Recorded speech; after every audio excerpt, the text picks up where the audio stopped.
चलिए, नमस्कार दोस्तों, मैं भूपेश जवांगन निखार कोचिंग सेंटर दिल्ली राजपुरा में आप सभी का हार्दिक स्वागत करता हूं। जैसा कि आपने पहला वाला वीडियो देखा ही होगा पंचायती राज का, हम लोग जो है एडीओ एग्ज़ाम की तैयारी कर रहे हैं। पंचायती राज इसमें विशेष रूप से है, उसमें 20 या 30 क्वेश्चन आएगा उसमें, ठीक है। तो आज हमारा सेकंड वीडियो होने वाला है जिसमें हम लोग जमानत राशि और बहुत सारी चीज़ें देखेंगे। हम लोग जो पहले वीडियो में 73वां संविधान संशोधन, 74वां संविधान संशोधन के बारे में पूरा डिटेल पढ़े हुए थे कि लोकसभा में पारित कब हुआ है, राज्यसभा में पारित कब हुआ है और राष्ट्रपति ने हस्ताक्षर कब किया है, विषय भी पढ़े हुए थे हम लोग, ठीक है। और भाग, अनुसूची, अनुच्छेद सब पढ़े हुए थे। तो आज हम लोग पढ़ने वाले हैं इसमें, वो रहेगा जमानत राशि। सबसे पहले हम लोग बात करते हैं कि जमानत राशि होती क्या है। ध्यान से समझिएगा, फर्स्ट इसमें पॉइंट लिख रहा हूं मैं, जमानत राशि। आखिर ये जमानत राशि होता क्या है, ध्यान से समझिए। कि कोई भी चुनाव होता है, याद रखिएगा, जैसे मान लो कोई विधानसभा क्षेत्र में चुनाव हो रहा है, कोई वार्ड में चुनाव हो रहा है या सांसद का चुनाव हो रहा है, तो जमानत राशि क्या होती है। कोई भी उम्मीदवार है, एकदम ध्यान से समझिए कि एक सिंपल उदाहरण बोलता हूँ, मैं जो है विधायक का चुनाव लड़ना चाहता हूँ। मान लो मेरा क्षेत्र डोंडी लोहारा विधानसभा क्षेत्र है, ठीक है। मैं विधायक का चुनाव लड़ना चाहता हूं और उसके लिए चुनाव लड़ने के लिए फॉर्म भी भरना पड़ता है, नामांकन फॉर्म, ठीक है। तो नामांकन फॉर्म हम जो अपना डिटेल भरते हैं, ठीक है, सब चीज़ की जानकारी भरते हैं, उसके साथ साथ फॉर्म भरते समय क्या है, हमको पैसा भी देना पड़ता है। जैसे आप लोग सरकारी नौकरियों के लिए फॉर्म भरते हैं तो उसके लिए भी अपना डिटेल तो भरना ही पड़ता है और पैसा भी देना पड़ता है, ठीक है ना। इसमें भी देना पड़ता है, लेकिन इसमें स्पेशल क्या है, इसमें स्पेशल ये है कि ये जो राशि आप जमा कर रहे हैं, फीस जमा कर रहे हैं फॉर्म भरने के लिए, ये आपको वापस भी मिल सकता है, ये याद रखना है। लेकिन हम लोग के गवर्नमेंट एग्जाम जो भी फॉर्म भरते हैं हम लोग, चाहे स्कूल वाला हो, कॉलेज वाला हो, वो वापस नहीं मिलता है, वो उसका शुल्क ही है। लेकिन इसमें आप एक विशेष कंडीशन के तहत ये राशि आपको वापस भी मिल सकती है। और ये कैसे वापस मिल सकती है इसके हम लोग बात करेंगे, तो ध्यान से समझिए। एक सिंपल सा ही उदाहरण बोल रहा हूँ मैं कि मान लो मैं पार्षद बनना चाहता हूँ, ध्यान दीजिए, ठीक, उदाहरण के तहत बता रहा हूँ। पार्षद बनना चाहता हूँ और मेरे वार्ड में, पार्षद क्या है, वार्ड में बनते हैं, मेरे वार्ड में कुल जनसंख्या, ठीक है, टोटल जो पॉपुलेशन है, टीपी लिख दिया हूँ, टोटल पॉपुलेशन मान लो जो है 1000 लोग हैं। टोटल पॉपुलेशन जो है 1000 लोग हैं, सब मिला के, बच्चे मिला के, बूढ़े मिला के, सब मिला के, ठीक है। लेकिन इनमें से मतदाता किसको बोलेंगे, वोटर्स, जिनकी उम्र 18 वर्ष से अधिक है और जिन लोग का नाम वोटर लिस्ट में नाम आता है। तो मतदाता मान लो इसमें जो है 600 लोग मतदाता है। कितने लोग मतदाता है, 600 लोग मतदाता है। अब बात करें जिस दिन मतदान हुआ, अब 600 लोग जाएंगे, मान लो 600 लोग पूरे चले गए हैं। अब 600 में मतलब 600 लोग टोटल है एक वार्ड में, और एक वार्ड से पार्षद के लिए अलग अलग व्यक्ति खड़े हो सकते हैं। ए व्यक्ति है, बी व्यक्ति है और सी व्यक्ति है। मान लो 3 व्यक्ति की हम लोग बात कर रहे हैं, 3 उम्मीदवार हैं। अब जो है टोटल जो वोट देने वाले लोग हैं, वोट देने वाले लोग कितने हैं, टोटल 600 लोग हैं। मतदाता तो यही है ना, वोट देने के लिए कौन जाता है, जो सिर्फ मतदाता है। जैसे कोई भी जनसंख्या हो गया, कोई भी वार्ड हो गया, उसमें बच्चे लोग तो नहीं जाएंगे। टोटल जनसंख्या मान लो उस वार्ड की 1000 जनसंख्या थी, मतदाता 600 है, और मतदान भी करने गए हैं, टोटल सभी लोग गए हैं और सभी लोग का वैलिड मत आया हुआ है, ठीक है। याद रखना है, मान लो ए उम्मीदवार ए है, इसको कोई व्यक्ति जो है, मतलब उसको कितने लोगों ने पसंद किया है, मतलब 200 लोगों ने पसंद किया है, 200 मतदाताओं ने इसके पक्ष में वोट दिया है। इसको हम लोग बात करें, इसको जो है 300 लोगों ने पसंद किया है और इसको जो है 100 लोगों ने पसंद किया है। सेटिस्फाई हो गया, 3 2 5 और 1 6, टोटल मतदाता जो है 600 लोग ही थे। और अब मान लो सभी लोग ने अपना मत का प्रयोग किया है और सभी लोग वैध मत है, सभी का वैध मत है, कोई अवैध मत नहीं हुआ है, ठीक है, ये याद रखना है। सिंपल से बात करते हैं, व्यक्ति ए है, इसको 200 वोट प्राप्त हुआ है, व्यक्ति बी है, इसको 300 वोट प्राप्त हुआ है, और व्यक्ति सी है, इसको 100 वोट प्राप्त हुआ है। इसमें से जीतेगा कौन, तो जीतेगा बी, जीतेगा बिल्कुल। तो बी जो है पार्षद बन जाएगा, बी जो है पार्षद बन जाएगा। आप लोग सोच रहे होंगे सर ये तो हमको भी मालूम है, ये तो बन जाएगा, लेकिन आप इसको बताइए जमानत राशि करके। जी हाँ, बिल्कुल, हम लोग उसी की बात करेंगे। देखिए जमानत राशि क्या होता है, कुल कितना मत डाला गया था, वैध मत 600 मत था, ठीक है। तो 600 का जमानत राशि का अर्थ ही होता है 1/6वां भाग, याद रखना है। कितने भाग, 1/6वां भाग आपको याद रखना है। जितना भी वोट डाला गया है और वैध मत है, ठीक है, वैलिड मत है, उसका आप लोग जितना भी डाल रहेगा उसका क्या करेंगे, 1/6 करेंगे। 1/6 मतलब ये 6 कम 6 और 0 कितना आ गया, 100 आ गया, मतलब 100। अगर कितने भी उम्मीदवार लड़ते रहें, अगर प्रत्येक उम्मीदवार को या जो भी उम्मीदवार को कम से कम कितना पाना जरूरी है, 100 वोट पाना जरूरी है। अगर कोई भी उम्मीदवार 100 वोट प्राप्त कर लेता है, चाहे हारे व जीते, वो जो नामांकन फॉर्म भरते समय जो फीस जमा किया है, जमानत राशि हम लोग पढ़ेंगे कितनी कितनी है, वो उनको वापस मिल जाएगा। ठीक है, जैसे कि इसमें जो है पार्षद तो एक ही बनेगा, वो बी बन गया, इसका वोट तो 100 है, इसको याद रखना है। 100 से ज़्यादा मिल गया है मतलब इनको जमात राशि उनका वापस मिल जाएगा, जितना भी रुपये जमा किया होगा, वो 50 रुपये जमा किया है, 1000 रुपये जमा किया है, जितना भी निर्धारित रहता है। सी को मिलेगा कि नहीं मिलेगा? सी ने भी 100 वोट प्राप्त किया है, करेक्ट, सी को भी मिल जाएगा जमात राशि, मतलब जो इसका पैसा डूबेगा नहीं, जो भी जमा किया है वापस मिल जाएगा। ए को तो मिलेगा ही मिलेगा क्योंकि 100 से ज़्यादा है। ठीक है, ये याद रखना है। मान लो इसी में मैं कुछ एडिट करता हूँ, ध्यान रखिए, मान लो इसी में मैं बी को 400 करता हूँ और ये मान लो हो गया 50 हो गया और ये 150 हो गया। ठीक, ये हो गया। इस कंडीशन में इसको तो प्राप्त होगा, लेकिन इसको प्राप्त होगा क्या? इसको प्राप्त नहीं होगा क्योंकि 100 से इसको कम वोट मिला है। तो सिंपल से याद रखना है, जमात राशि की परिभाषा क्या होती है? वह मतलब वैध मतों का याद रखना है, वैध मतों का कुल वैध मतों का 1/6वां भाग, वह न्यूनतम से न्यूनतम वोट है जिसको पाना, मतलब पैसा वापस पाने के लिए इतना भाग उसको प्राप्त करना बहुत आवश्यक है। अगर इतने भाग से कम प्राप्त कर लिया तो उसको जमात राशि प्राप्त नहीं होगी, इतना बस याद रखना है। सिंपल सब याद रखिए, ठीक है, समझ नहीं याद बाद में पढ़ेंगे हम लोग। ये 1/6 होता है, 1/6 भाग कुल वैध मत का, याद रखना है, कुल वैध मतों का जमात राशि, वह न्यूनतम से न्यूनतम मतलब वोट है। ठीक है, जिससे हम लोग का जो पैसा जमा किया है नामांकन फॉर्म भरते समय वो हमको वापस मिल सकता है, जो उम्मीदवार को मिलेगा जो चुनाव लड़ रहा है। ठीक है, तो 1/6 बस याद रखिए इसमें, और कुछ मत याद रखिए, इसको मिटा रहा हूँ मैं। आपको क्वेश्चन एग्जाम में आएगा 1/6 हो गया, और आएगा पंचायत की बात करते हैं हम लोग, तो पंचायत में राशि कितनी है, ध्यान से समझिए, पंचायत में राशि कितनी है। तो हम लोग बात करते हैं, पहला है पंच के लिए, पंच के लिए कितना होता है, सरपंच के लिए कितना होता है, और तीसरा इसमें है जनपद पंचायत के लिए, जनपद सदस्य के लिए कितना होता है, हम लोग ये पढ़ेंगे। और हम लोग लास्ट पढ़ेंगे जिला पंचायत सदस्य कि जो जिला सदस्य है, जिला पंचायत सदस्य है, उसके लिए जमात राशि कितना कितना है, ध्यान दीजिए। ठीक है, ये पंच, सरपंच और सदस्य, ठीक है, याद रखना है। 1/6 भाग तो लिख लीजिए आप लोग, मैं इसको फिर मिटा रहा हूँ, 1/6 तो है ही है। इसमें भी क्या है देखिए, आरक्षण सभी चीज़ में मिल रहे हैं इनको,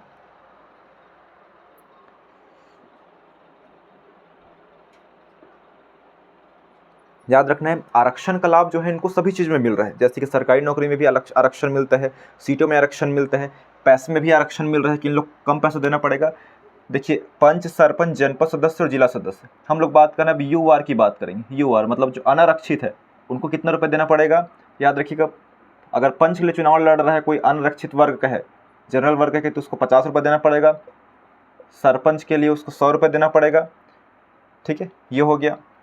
और जनपद सदस्य के लिए आपको याद रखना है, इसमें 50 है और 1000 रुपये है, और ये जो है 2000 रुपये है, और ये जो है 4000 रुपये देना पड़ेगा। और जो आरक्षित वर्ग है, आरक्षित वर्ग मतलब ध्यान से समझिए, आरक्षित मतलब जो है ST है, OBC है और SC है, ये आरक्षित वर्ग है। इनके लिए आधा लगेगा, सिर्फ आधा, मतलब बात करें, एक ही याद रखना है आपको, यही बस याद रखना, 50 रुपये पंच के लिए 50 रुपये है, प याद रखना है 50 रुपया। सरपंच के लिए 1000 रुपये है, जनपद पंचायत सदस्य बनने के लिए या उसका फॉर्म भरने के लिए, ठीक है, 2000 रुपये है, और जिला पंचायत सदस्य का चुनाव लड़ने के लिए 4000 रुपये है, मतलब जमा करना पड़ेगा निर्वाचन आयोग के पास, ये याद रखना है। तो इसका आधा, अगर आरक्षित वर्ग का है व्यक्ति तो उसको 25 का आधा मतलब 50 का आधा मतलब 25 रुपये लगेगा, 1000 का आधा मतलब इसको 500 रुपये लगेगा, इसको 2000 का आधा मतलब इसको जो है 1000 रुपये लगेगा, और इसको जो है कितना, इसका आधा कितना होगा, 4000 का आधा 2000 रुपये। इसको याद नहीं करना है, सिर्फ क्या किया हूँ, इसको मैं आधा बस किया हूँ, 50 का आधा 25, 1000 का आधा 500, 2000 का आधा 1000 और 4000 का आधा 2000, ये याद रखना है आपको। क्लियर है यहाँ तक? और आरक्षित वर्ग से आशा जो है, इसमें महिला भी शामिल है जी, याद रखना है, ठीक है, ऐसी शामिल है, प्लस जितनी भी महिला कैंडिडेट खड़ी होती है उनके लिए भी क्या है, आधा राशि लगेगा जमानत राशि के रूप में, ये याद रखना है आपको। ये हो गया जमानत राशि में। क्लियर है यहाँ तक। इसी में अगर मैं बात करूँ नगरीय निकाय के लिए, ये क्या था, पंचायती राज के लिए से दोस्तों। पंचायत में मतलब हम लोग पढ़े हैं ग्राम पंचायत। ग्राम पंचायत में कौन कौन होता है, पंच और सरपंच। एक जनपद पंचायत पढ़े हैं और जिला पंचायत होते हैं, ठीक है, ये पढ़ रहे हैं हम लोग। और नगरीय का चलो हम लोग बाद में देखते हैं, कन्फ्यूज हो जाएंगे। अभी फिलहाल देखिए 50, 1000, 2000 और 4000। अब याद रखते हैं वार्ड की बात करते हैं हम लोग, ठीक है। ध्यान से वीडियो में बने रहिएगा, आपको पूरा कॉन्सेप्ट क्लियर करेंगे। और एडीओ के एग्जाम के लिए बहुत इंपॉर्टेंट है कि वार्ड की संख्या अधिकतम कितनी हो सकती है। हम लोग पंचायती राज पढ़ रहे हैं। पहला जो है त्रिस्तरीय है, पहला ग्राम पंचायत की बात करते हैं। ध्यान से देखिए, ग्राम पंचायत, दूसरा है जनपद पंचायत, दूसरा जनपद पंचायत, और तीसरा है जिला पंचायत। जिला पंचायत, ग्राम पंचायत में ये बात करते हैं मिनिमम कम से कम कितना हो सकता है और ये मैक्सिमम रहेगा, ठीक है। एक ग्राम पंचायत में कम से कम कितना वार्ड हो सकता है, देखिए याद रखना है। इसमें जो है पंच रहता है, ठीक है, मतलब पंचों की संख्या कितनी हो सकती है, जितने वार्ड रहेंगे उतने ही पंच रहेंगे। मिनिमम सब में 10 है, कम से कम 10 वार्ड होना अनिवार्य है, चाहे जिला पंचायत हो, जनपद पंचायत हो या फिर ग्राम पंचायत हो, 10 तो रहेगा ही रहेगा। लेकिन अधिकतम कितना हो सकता है, इसमें अधिकतम जो है 10 से 20 हो सकता है। इसमें अधिकतम कितना हो सकता है, 25 हो सकता है, याद रखना है। इसमें अधिकतम जो है 35 हो सकता है, ये आपको याद रखना है। कोई भी ग्राम पंचायत हो गया, मतलब कोई भी आप गांव जाते हैं, ग्राम पंचायत, वहाँ कितने पंच हो सकते हैं, कम से कम 10 पंच का होना अनिवार्य है। उसी प्रकार जनपद पंचायत में भी सदस्य जो है 10 तो होने ही चाहिए।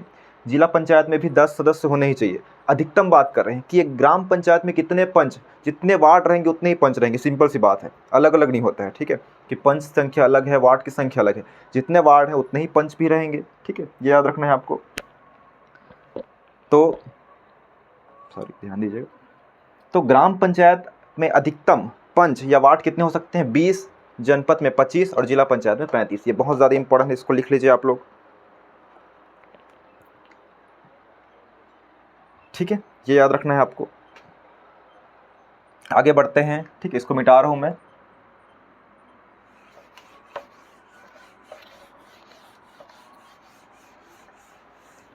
आप लोग के एडीओ एग्ज़ाम की तैयारी बहुत अच्छे से कराई जा रही है। आप लोग को बस मेहनत करना है, साथ साथ मेरे बढ़ते जाइए। उसके बाद हम लोग न्यूनतम उम्र की बात कर लेते हैं, ठीक है। सबसे बेसिक पढ़ रहे हैं, जो आपके लिए बहुत ही ज़्यादा इंपॉर्टेंट है।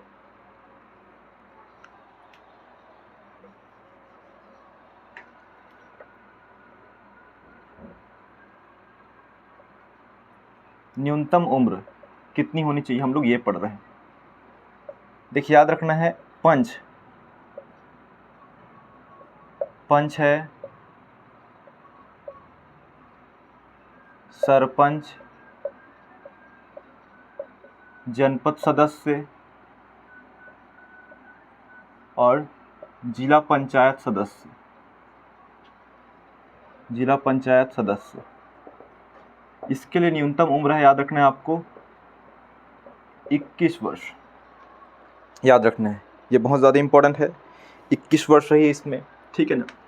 देखियो याद रखना है, चुनाव लड़ने के लिए है, वोट देने के लिए। अगर वोट देने वाली उम्र बात करें, ठीक है, वोट देने की उम्र कितनी होती है, 18 वर्ष होती है, ये याद रखना है। मतलब 18 वर्ष का मतलब हो गया कोई व्यक्ति, ठीक है, तो वो क्या है, वोट डाल सकता है। लेकिन चुनाव लड़ने के लिए कितना है, ये 21 वर्ष है, चुनाव लड़ने के लिए है। मतलब पंच बनने के लिए, सरपंच बनने के लिए, जनपद पंचायत सदस्य बनने के लिए, जिला पंचायत सदस्य बनने के लिए, ये हम लोग पढ़ेंगे, ठीक है। और दूसरा बात करते हैं, ध्यान दीजिए, एक विधायक की बात करें हम लोग, कि विधायक हो गया, या लोकसभा सांसद की बात करें हम लोग, सबको लिखिए ना, लोकसभा सांसद, लोकसभा सांसद हो गया, या फिर, ठीक है, इतना बस याद रखिए। अभी नगरीय निगम नहीं पढ़ रहे हैं, नगरीय निकाय, अभी इतना याद रखिए, विधायक हो गया, लोकसभा सांसद, ये बनना चाहते हैं तो कितना वर्ष होना चाहिए व्यक्ति को, 25 वर्ष आयु पूर्ण करना चाहिए, ठीक है। तीसरा बात करते हैं हम लोग, राष्ट्रपति, उपराष्ट्रपति और राज्यपाल बनने के लिए उम्र कितनी होनी चाहिए, ये याद रखना है आपको। तो इसके लिए जो है 35 वर्ष है, ये याद रखना है, 35 वर्ष।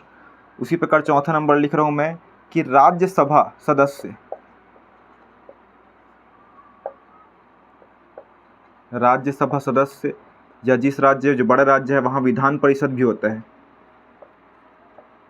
या विधान परिषद सदस्य बनने के लिए न्यूनतम उम्र याद रखना है 30 वर्ष है। ठीक है, ये याद रखना है। इसमें विधायक मतलब ये विधानसभा वाला है। ठीक, ये याद रखना है आपको। और अगर किसी के मन में क्वेश्चन होगा, सर प्रधानमंत्री या प्राइम मिनिस्टर बनने के लिए न्यूनतम उम्र क्या है?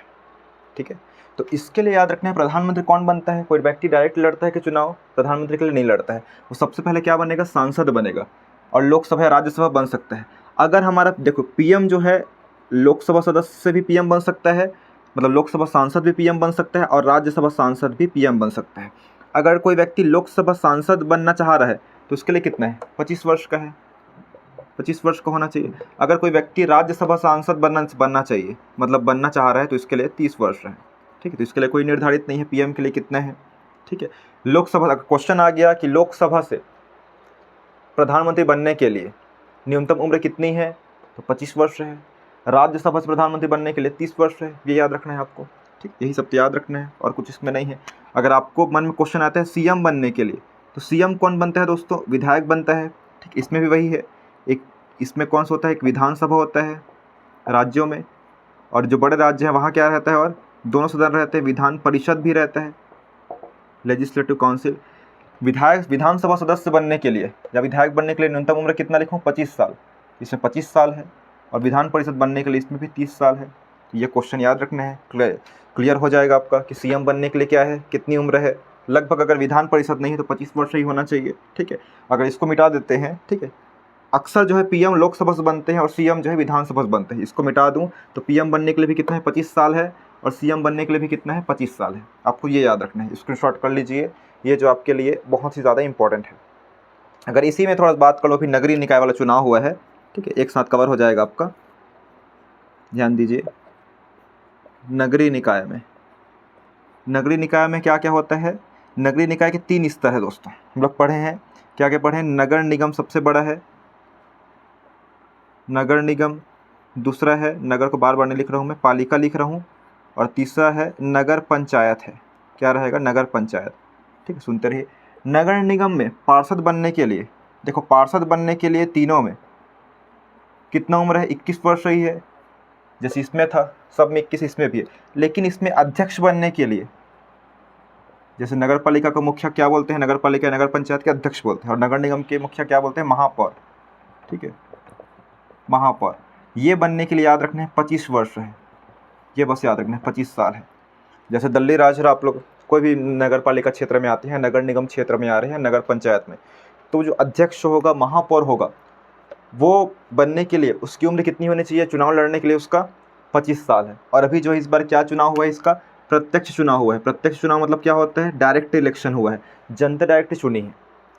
पिछले टाइम क्या प्रोसेस होता था कि हम लोग पार्षद का बस चुनाव करते थे, उसके बाद पार्षद में से जिस पार्टी के पार्षद ज़्यादा मतलब जैसा संख्या रहती थी, उन्हीं में से एक अध्यक्ष चुना जाता था। लेकिन इस बार क्या है, हम लोग पार्षद का भी वोट दिए हैं पार्षद चुनाव के लिए, और किसका वोट दिए हैं, और हम लोग महापौर या अध्यक्ष के लिए भी अपना वोट दिए हैं दोस्तों। ये याद रखना है आपको, लिए बहुत ज़्यादा इंपॉर्टेंट है ये। ठीक है, चलिए हम लोग आगे बात कर लेते हैं इसी में। तो ये सब बहुत ही बेसिक है, आपको ये मालूम रहना चाहिए। ठीक है, इसको मिटा रहा हूँ मैं, स्क्रीनशॉट कर लीजिए। ठीक है,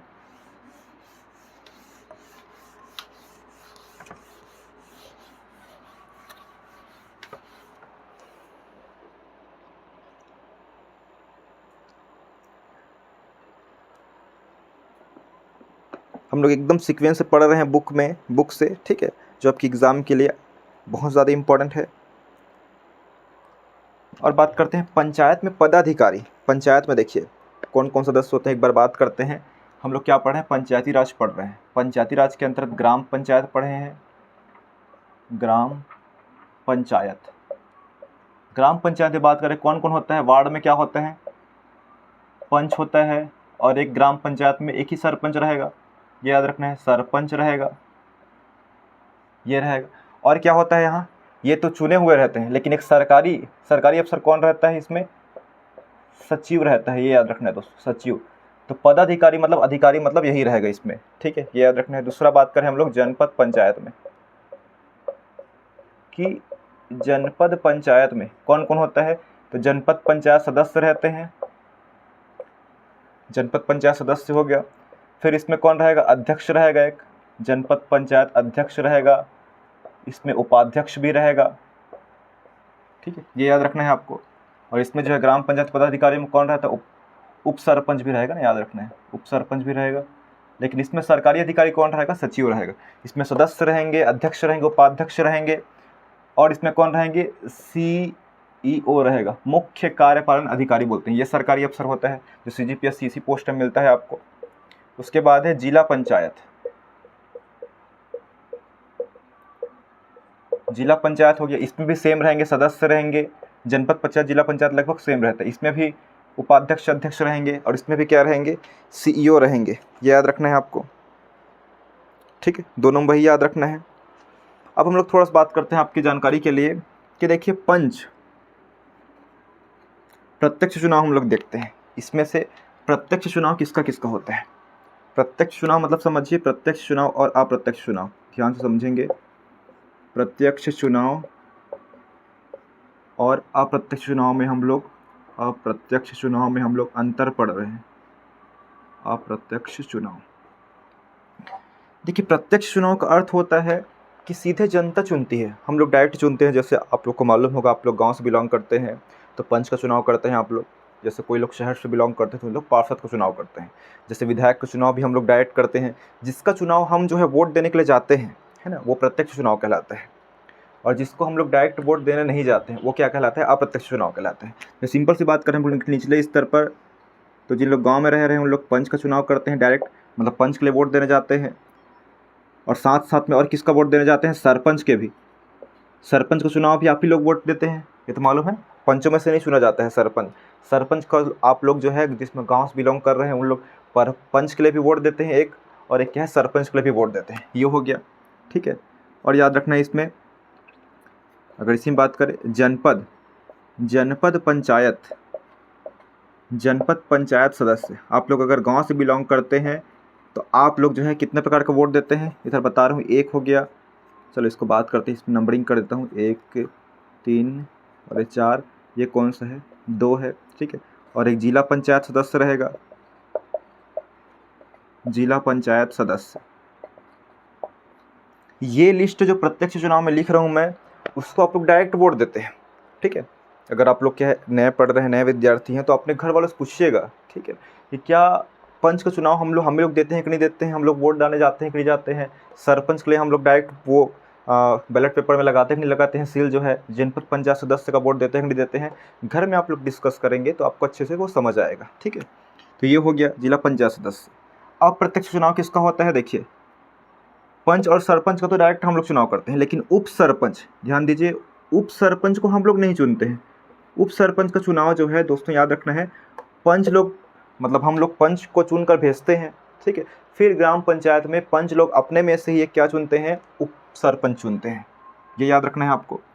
और इसमें देखिए जनपद पंचायत सदस्य, एक जनपद पंचायत होता है, इसमें सिर्फ हम लोग सदस्य बस को चुनते हैं, लेकिन अध्यक्ष, जनपद पंचायत का जो अध्यक्ष रहेगा और उपाध्यक्ष रहेगा, इसका चुनाव कौन करेगा, इसका सदस्य कौन बनता है, याद रखना है। देखिए ये बात करते हैं, उप सरपंच कौन बनेगा, जो पंच जीत कर आया हुआ है। जैसे हम लोग बात किए हैं ग्राम पंचायत में पंच अधिकतम कितने हो सकते हैं, 20 हो सकते हैं, कम से कम 10 हो सकते हैं, ठीक है ना। तो मान लो 20 वार्ड है वहाँ ग्राम पंचायत में, किसी ग्राम पंचायत में 20 पंच है, तो 20 में से ही एक उप सरपंच चुना जाएगा।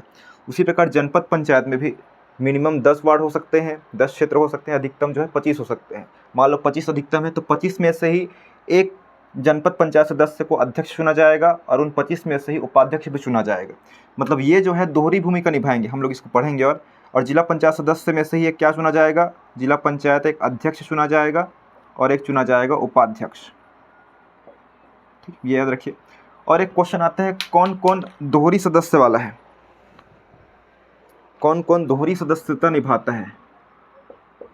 दोहरी सदस्यता, दोहरी मतलब क्या है कि 2 सदस्य बना हुआ है वो। देखिए कौन कौन है, उप सरपंच की बात करें, आप खुद ध्यान से देखिए, उप सरपंच जो है, उप सरपंच है, इससे पहले वो क्या है, पंच भी है, वो पंच भी है और उप सरपंच भी है, ये याद रखना है। वो पंच तो है ही है, वही पंच जो है उप सरपंच भी बना है, मतलब 2 सदस्य है वो, ठीक है, 2 भूमिका निभा रहा है वो। उसी प्रकार अध्यक्ष की बात करें, जनपद पंचायत अध्यक्ष, ये जो है पहले तो सदस्य है ही और अध्यक्ष भी बना हुआ है, मतलब 2 सदस्य है ये, ठीक है, दोहरी सदस्यता निभा रहा है। उपाध्यक्ष भी है, मतलब जैसे उप सरपंच होता है ग्राम पंचायत में, उसी प्रकार इसमें क्या है उपाध्यक्ष होता है, ये भी दोहरी सदस्यता है, इसका भी वही है, इसका भी वही है, तो दोहरी सदस्यता ये है दोस्तों, ठीक है। तो आपको जो है लगभग, मैं एकदम नया पढ़ रहे हैं तो आप लोग को कम से कम 5-10% बताने की कोशिश कर रहा हूँ जिससे आपको समझ आ जाए, ठीक है। मतलब अपना पूरा अच्छे से समझाने की कोशिश कर रहा हूँ, आप लोग देख लीजिए अच्छे से। उसके बाद हम लोग एक टॉपिक पढ़ते हैं, पंचायत पदाधिकारियों की पद मुक्ति, ठीक है। उसके बाद आज हमारा ये वाला जो है क्लोज हो जाएगा ये वाले वीडियो में। तो ये वीडियो का अच्छे से ध्यान रखिए कि ग्राम पंचायत में कौन कौन पदाधिकारी होते हैं। पंच होते हैं, सरपंच होते हैं और सचिव सरकारी अधिकारी। इसमें सरकारी अधिकारी बात करें, ग्राम पंचायत में सचिव होता है, जनपद पंचायत में CEO होता है और जिला पंचायत में भी CEO होता है, ठीक है। इसके साथ साथ जो है अगर नॉर्मल बात करें तो पंच, सरपंच, उप सरपंच, इसमें सदस्य होता है, अध्यक्ष होता है, उपाध्यक्ष, इसमें भी सेम। प्रत्यक्ष चुनाव पंच और सरपंच, जनपद पंचायत सदस्य और जिला पंचायत सदस्य, ये हो गया, ठीक है। चलो आगे बढ़ते हैं हम लोग, इसको मिटा रहा हूँ मैं।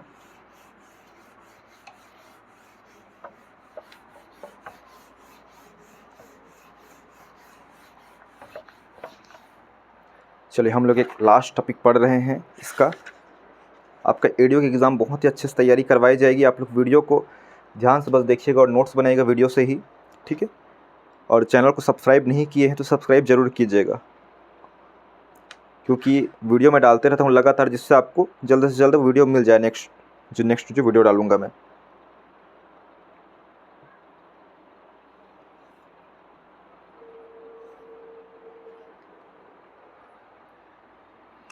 अब हम लोग पढ़ने वाले हैं पंचायत पदाधिकारियों की पद मुक्ति। पंचायत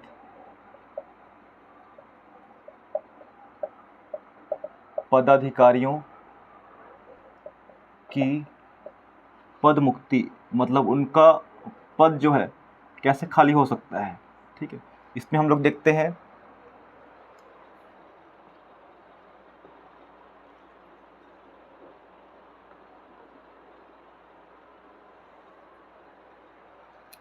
तो इसमें हम लोग पहला पढ़ रहे हैं अविश्वास प्रस्ताव।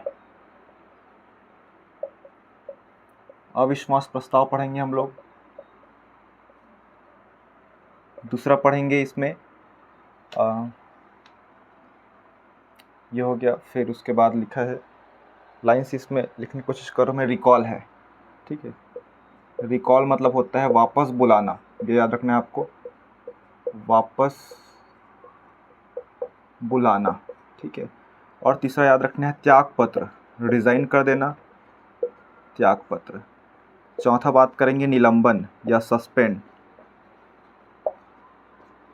निलंबन या इसी को बोलते हैं सस्पेंड। पांचवा बात करेंगे हम लोग इसमें निकालना, उसको क्या लिखा है इसमें, हटाना लिखा है। हटाना मतलब टर्मिनेशन, इसका टर्मिनेट कर देना, ठीक है, ये याद रखना है। सिंपल क्वेश्चन नहीं आता है कि अविश्वास प्रस्ताव को लेकर, उसके बाद हम लोग डिटेल पढ़ेंगे क्या क्या होता है। इसमें हम लोग धारा पढ़ते हैं, धारा लाइन से है देखिए, इसलिए मैं क्रम से जमा कर लिखा हूँ। धारा 21, ये धारा 21 का क रहेगा, ये याद रखना है आपको, ये धारा 21 है, ये 21 का क रहेगा। उसके बाद है ये धारा नंबर 37 रहेगा, ये धारा 39 और ये धारा जो है 40, यही तो लिखा हुआ है, एक बार देख लेते हैं, ठीक है, क्योंकि गलत नहीं होना चाहिए। और धारा 21 अविश्वास प्रस्ताव लिखा हुआ है, धारा 21 का रिकॉल लिखा हुआ है, ठीक है, बिल्कुल। त्याग पत्र जो है 37, 39 और 40, ये याद रखना है आपको, बहुत ज़्यादा इंपॉर्टेंट है, बहुत बार पूछा हुआ है कि पंचायत पदाधिकारियों के अविश्वास प्रस्ताव रिकॉल, ठीक है। देखिए हम लोग थोड़ा सा इसके त्याग पत्र मतलब देखिए, सबसे पहले हम लोग बात करते हैं त्याग पत्र। त्याग पत्र मतलब क्या होता है, आप लोग जो है पंच बने हैं, सरपंच बने हैं, महापौर बने हैं, कुछ भी बने हुए हैं अधिकारी, आपको काम करने की इच्छा नहीं हो रही है, काम को छोड़ना चाहते हैं, तो आप क्या है छोड़ सकते हैं, ठीक है ना। ये किस में लिखा गया है, पंचायती राज का धारा हम लोग पढ़ेंगे, ठीक है। 321 धारा इसमें लगभग, ठीक है, 132 धारा है जिसमें हम लोग पढ़ेंगे। इसमें त्याग पत्र जो है धारा 37 में उल्लेख है। उसके बाद जो है आप मान लो जो है पंच है या सरपंच है, आप ठीक से काम नहीं कर रहे हैं, अपने कर्तव्य का निर्वहन नहीं कर रहे हैं, ठीक है ना, तो आपको निकालने प्रोसेस मतलब सस्पेंड किया जा सकता है। याद रखना, सस्पेंड मतलब होता है कि कुछ समय के लिए अस्थायी रूप से आपको पद से हटा देना, ठीक, ये है। जैसे हम लोग बात करते हैं कोई व्यक्ति बार बार जो है अधिकारी हो गया, कोई पंच सरपंच हो गया, बार बार शराब पीकर आ रहा है, ठीक है, जो उच्च अधिकारी रहेगा उसको क्या है, सस्पेंड कर देता है, ठीक, पद से पूरा नहीं निकाला है, मतलब 2-3 महीने के लिए, 1 साल के लिए सस्पेंड कर दिया, ये याद रखना है आपको, ये सस्पेंड कहलाता है। और हटाना, हटाना क्या है, मतलब बहुत बड़ा क्या है, गुनाह किए हो, जुर्म किए हो, या बार बार आपको वार्निंग दिया जा रहा है, बार बार सस्पेंड किया जा रहा है आपको, उसके बाद जो है आपको हटाने की प्रोसेस किया जा सकता है। ये हटाना, टर्मिनेशन और सस्पेंड में अंतर है। ये क्या है, टेम्पररी रूप से है, टेम्पररी रूप से याद रखना है, ये क्या है, टेम्पररी रूप से है। और ये क्या है, परमानेंटली है, परमानेंटली आपको पद से ही हटा देंगे, उसके बाद वापस आने की गुंजाइश नहीं है। लेकिन सस्पेंड में क्या है, आप वापस आ सकते हैं बिल्कुल, ये याद रखना है आपको, ठीक है। तो अब इस प्रस्ताव का उल्लेख धारा 21 में है, रिकॉल या वापस बुलाना, इसको समझ लेते हैं हम लोग। तीनों तो पढ़ लिए, 3, 4, 5। रिकॉल क्या होता है, रिकॉल मतलब होता है, रिकॉल कौन बुलाता है, जनता ही बुलाती है। किसको बुलाएगी, जिसको जनता निर्वाचन करके भेजी है। अब देखिए हम लोग बात करते हैं पंच और सरपंच, ठीक, पंच, सरपंच और उप सरपंच। जनता जो है डायरेक्ट पंच और सरपंच को चुनाव की है, उन्हीं लोग वोट दिए हैं तब वो बना है, ठीक है। तो जनता जो है चाहती है तो पंच को वापस बुला सकती है, वापस बुला सकती है मतलब क्या है, उनके खिलाफ मतलब, हाँ मतलब इन लोग केस मतलब दर्ज कर सकते हैं वहाँ, ठीक है। हाँ मतलब इसमें बोलना चाहिए, उनके खिलाफ जो है उच्च अधिकारी बता सकते हैं, ज्ञापन सौंप सकते हैं कि ये व्यक्ति जो है, ये पार्षद हमारा या ये पंच जो है ठीक से काम नहीं कर रहा है करके, ठीक है। तो उसके बाद क्या है, वही वापस बुलाना, मतलब लोग क्या है वापस बुलाना चाहते हैं। वापस बुलाना मतलब आप ठीक से काम नहीं कर रहे हो, हम आपको चुनाव मतलब हम जिता कर भेजे हुए हैं, तो आप ठीक से काम नहीं कर रहे, वापस आ जाओ करके, ठीक है, हम दूसरा भेजेंगे करके, मतलब फिर से चुनाव कराएंगे करके, तो ये वापस बुलाव होता है, ये याद रखना है आपको।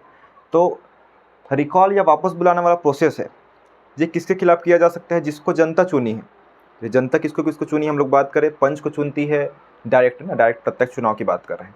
पंच को चुनती है, सरपंच को चुनती है, जनपद सदस्य को चुनती है, और जिला पंचायत सदस्य को चुनती है।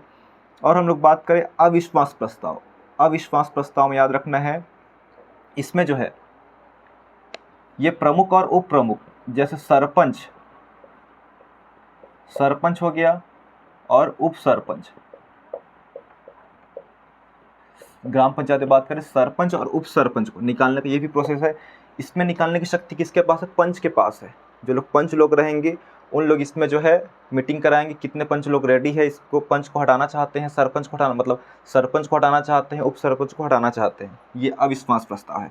बाकी आगे हम लोग पढ़ेंगे कितना कितना वोट है, सिर्फ अभी इतना बस याद रखिए आप लोग कि अविश्वास प्रस्ताव का उल्लेख धारा 21, राइट टू रिकॉल या वापस बुलाने का अधिकार जो है, मतलब धारा जो है 21 के क में है, ठीक है। त्याग पत्र जो है इसमें 37 में है, उसके बाद जो है इसमें निलंबन 39 में है, हटाना जो है 40 में है, ठीक है दोस्तों।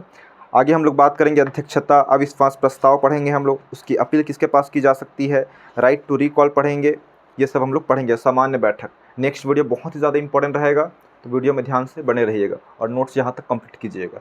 कुछ भी डाउट है, कुछ गलत लगता है, आपको गलत पढ़ा रहा हूँ करके कमेंट के माध्यम से बताइएगा, ठीक है। क्योंकि पढ़ाते पढ़ाते कुछ शब्द क्या है गलत लिखा जाता है, ये गलत बोल देता हूँ, ठीक है। तो कमेंट के माध्यम से बिल्कुल बताइएगा, मैं उसमें मतलब सुधारने की कोशिश करूँगा। धन्यवाद।